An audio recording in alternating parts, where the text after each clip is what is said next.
नमस्कार। आज की इस चर्चा में हम सिर्फ किसी पुरानी पौराणिक कथा की बात नहीं कर रहे हैं, बल्कि स्रोत सामग्री के अनुसार इसे दुनिया की सबसे पहली प्रेम कहानी माना जाता है।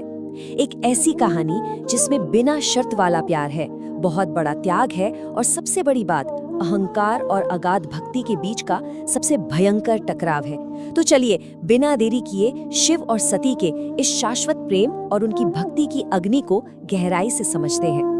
कहानी की शुरुआत में ही एक बड़ा दिलचस्प सवाल सामने आता है।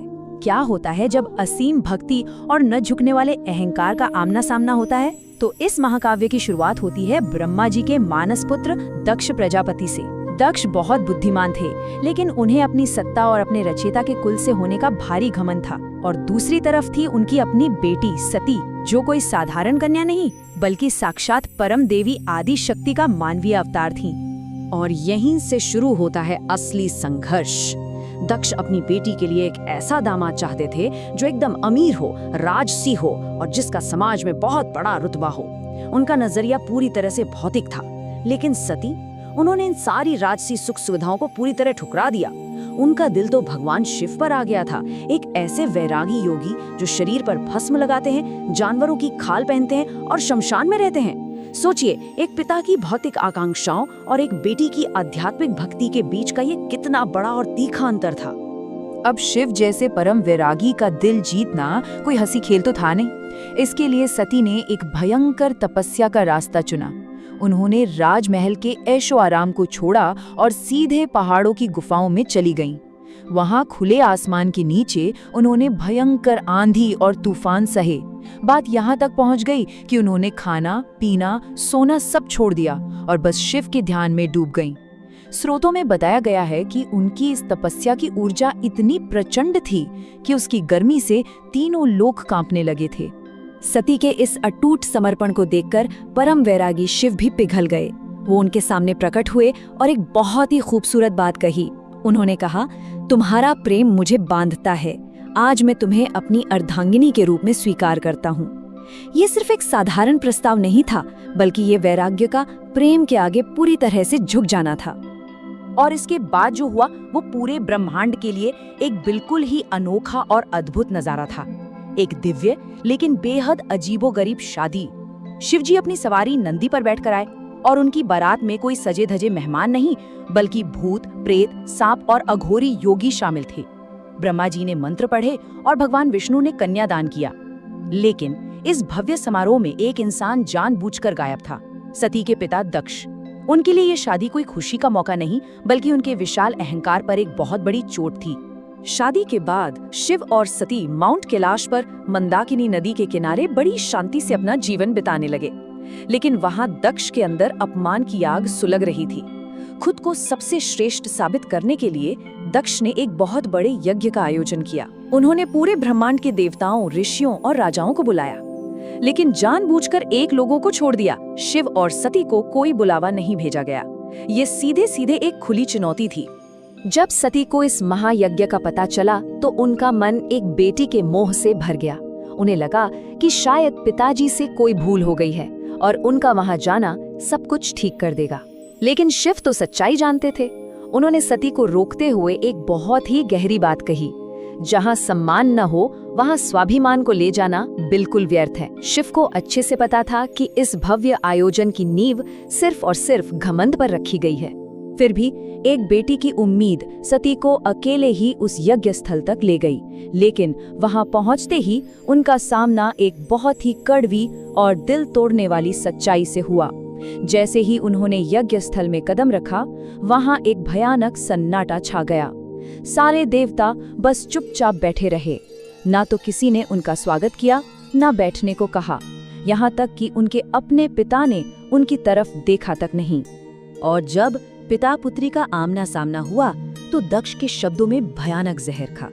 उन्होंने भरी सभा में चिल्लाते हुए कहा, जिस दिन तूने उस नंगे, भस्म लगाने वाले शमशानवासी को अपना पति चुना, उसी दिन तू मेरी बेटी नहीं रही। अब ध्यान दीजिए, ये सिर्फ एक बेटी का अपमान नहीं था, ये पूरी सृष्टि के मूल आधार यानी भगवान शिव का सरेआम किया गया एक ब्रह्मांडी अपमान था।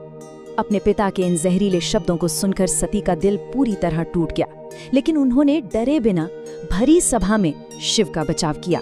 सती ने साफ कहा कि शिव के बिना तो कोई भी यज्ञ पूरा हो ही नहीं सकता, और उन्होंने घोषणा कर दी कि जिस शरीर ने उनके पति, उनके परमेश्वर का इतना बड़ा अपमान सुना है, वो शरीर अब इस दुनिया के लायक नहीं रहा। यह सती के सब्र के टूटने का आखिरी बिंदु था। और फिर एक ऐसा पल आया जिसने पूरे ब्रह्मांड को हिलाकर रख दिया। सती ने अपनी आंखें बंद की, अपने आराध्य शिव को याद किया और बेहद शांति से, बिना किसी डर के, सीधे यज्ञकुंड की धधकती आग में कदम रख दिया। ये उनकी तरफ से सबसे बड़ा बलिदान था। उनकी वो शांत भक्ति पलक झपकते ही एक विनाशकारी तूफान में बदल गई। और ये हमें सिखाता है कि जब अंधा अहंकार सच्ची भक्ति का अपमान करता है तो सर्वनाश पक्का है। इधर कैलाश पर जैसे ही शिव को अपनी अर्धांगिनी के जाने का एहसास हुआ, उनका दुख एक भयानक और प्रलयंकारी क्रोध में बदल गया। ब्रह्मांड में उनके रोने की गूंज उठने लगी। शिव अचानक उठे, अपनी जटाओं का एक गुच्छा उखाड़ा और उसे पूरी ताकत से धरती पर पटक दिया। इस एक घटना से पूरी सृष्टि का संतुलन डगमगा गया। शिव के क्रोध के उस अंश से जन्म हुआ वीरभद्र का।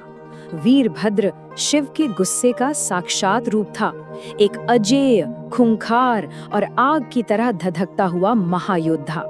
इस योद्धा का बस एक ही मकसद था, दक्ष के यज्ञ और उसके उस विशाल अहंकार को जड़ से मिटा देना, जिसने सती की जान ली थी। वीरभद्र उस यज्ञ स्थल पर एक विनाशकारी तूफान की तरह टूट पड़ा। चलिए देखते हैं कि ये तबाही कैसे मची। उसने पल भर में यज्ञ की वेदी को तहस नहस कर दिया, मंत्र पढ़ रहे पुजारियों और वहां मौजूद देवताओं को बुरी तरह हरा दिया। दक्ष को अभी भी ये बेवकूफी भरा यकीन था कि उसका यज्ञ उसे बचा लेगा, लेकिन वीरभद्र ने सब कुछ रौंदते हुए सीधे दक्ष का रास्ता रोक लिया। वीरभद्र ने दक्ष की आंखों में देखा और कहा कि वो पिता कहलाने के लायक ही नहीं है।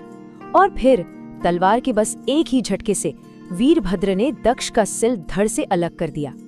जिस यज्ञ को इतने बड़े अहंकार के साथ शुरू किया गया था, वो पल भर में राख और भयानक सन्नाटे में बदल गया। सारे देवता सन्न थे और घमंड का वो बड़ा सा महल पूरी तरह से ढह चुका था। इस विनाश के बाद भगवान शिव खुद उस जली हुई जगह पर पहुंचे। सती के राख हुए शरीर को देखकर उनका गुस्सा एक बहुत ही गहरे अथाह शोक में बदल गया। रोते हुए शिव ने सती के शरीर को अपनी बाहों में उठाया और सुध-बुध खोकर पूरे ब्रह्मांड में भटकने लगे। शिव का ये दुख इतना गहरा था कि पूरी सृष्टि खतरे में पड़ गई। ऐसा लगने लगा मानो अब प्रलय आ ही जाएगी। ब्रह्मांड को शिव के इस अंतहीन विलाप और निश्चित प्रलय से बचाने के लिए देवताओं ने भगवान विष्णु से गुहार लगाई।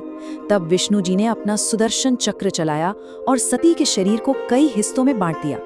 ध्यान देने वाली बात यह है कि ये सिर्फ शरीर को अलग करना नहीं था, बल्कि ये एक त्रासदी को हमेशा के लिए ईश्वरीय शक्ति के केंद्रों में बदलने की प्रक्रिया थी। और यहीं से जन्म हुआ शक्तिपीठों का। जहाँ जहाँ सती के शरीर के हिस्से गिरे, वो जगह परम ऊर्जा से भर गई। कामाख्या, वैष्णो देवी, ज्वालाजी, हिंगलाज और तारापीठ जैसे स्थल उसी अमर प्रेम कथा का भूगोल बन गए। इन जगहों ने दुनिया के नक्शे को हमेशा के लिए बदल दिया और आज भी ये नारी शक्ति, परम बलिदान और एक अटूट बंधन के जीवित स्मारक के रूप में खड़े हैं। आखिर में शिव अकेले हिमालय लौट गए और कई युगों तक एक चट्टान की तरह मौन समाधि में चले गए। लेकिन इस प्रेम कथा की वो पवित्र आग अभी बुझी नहीं थी। प्यार और बलिदान की यही राख आगे चलकर एक बिल्कुल नए अध्याय को जन्म देने वाली थी, देवी पार्वती के रूप में। हमारी आज की ये चर्चा यहीं खत्म होती है, लेकिन जाते जाते ये एक बड़ा सवाल छोड़ जाती है। क्या ब्रह्मांडीय प्रेम कभी खत्म होता है या वो खुद को फिर से जन्म लेने के लिए बस राख में बदल देता है? आशा करता हूँ भक्तों आपको यह कथा जरूर पसंद आई होगी। अगर पसंद आई हो तो चैनल को लाइक और सब्सक्राइब करें।